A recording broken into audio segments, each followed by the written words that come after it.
Hi, this is Richard Woodford from therealestatedealer.com, and I want to thank you for watching this video. In today's video, we're going to talk about yet another way to help build your buyers list, and that is by placing for sale signs on vacant properties.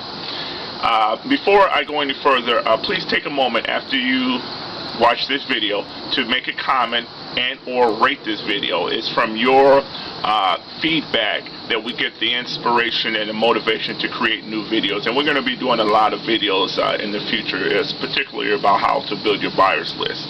Okay, now getting back to the video, how to build your buyers list by placing for sale signs on vacant properties. I got this idea, or actually I'm not going to even claim this idea, it's my own.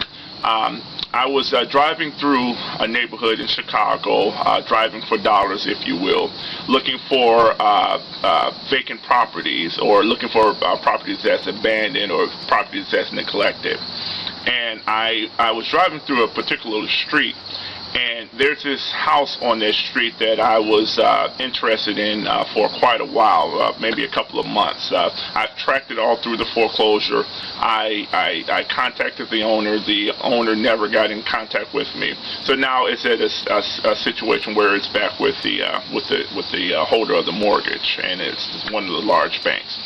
But on this particular day, I drove down the street where the house was, and I looked and I saw a for sale sign on the house.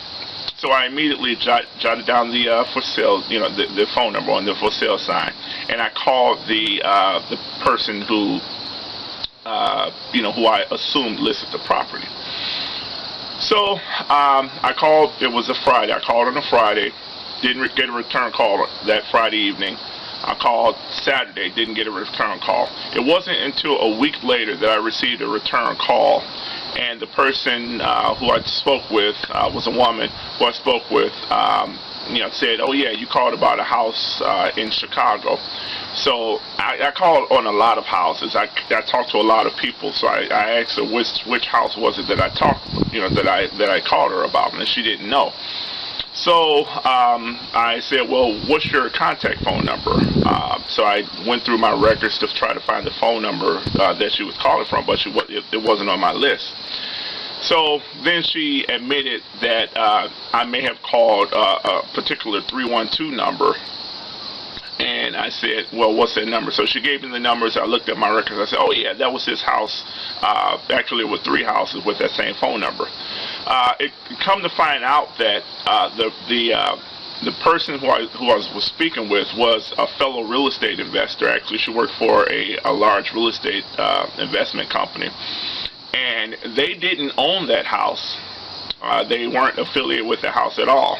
What they did was they just placed a bandit sign on the house that says "for sale."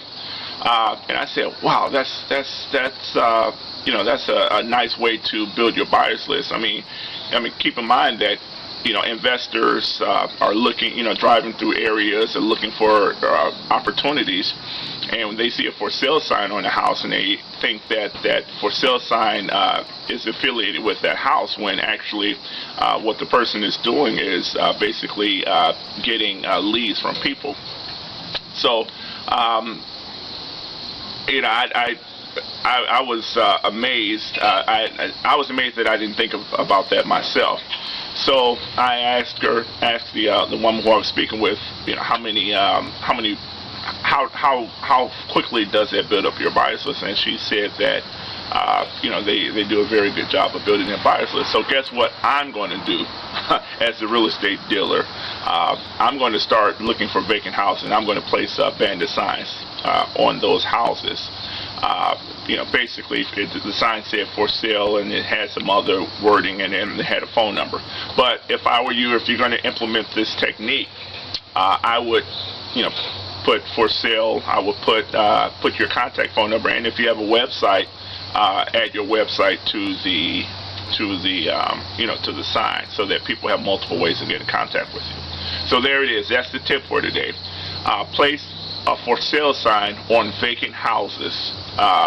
If the house is boarded up, place the sign in front. Just take some nails and nail it to the front of the house. It's a wonderful way to help build your buyers list.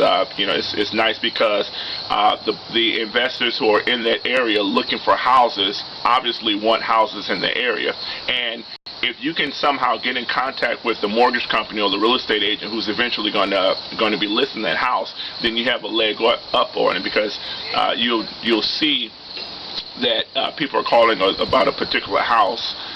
You can get in contact, try to get a contract on that house, and then when you get your contract on that house, you can immediately call up the people who called about that particular house.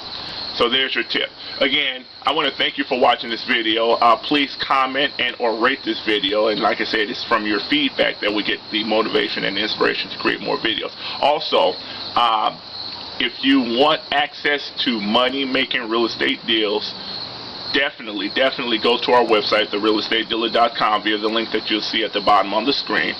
Also, follow us on Twitter, follow us on Facebook.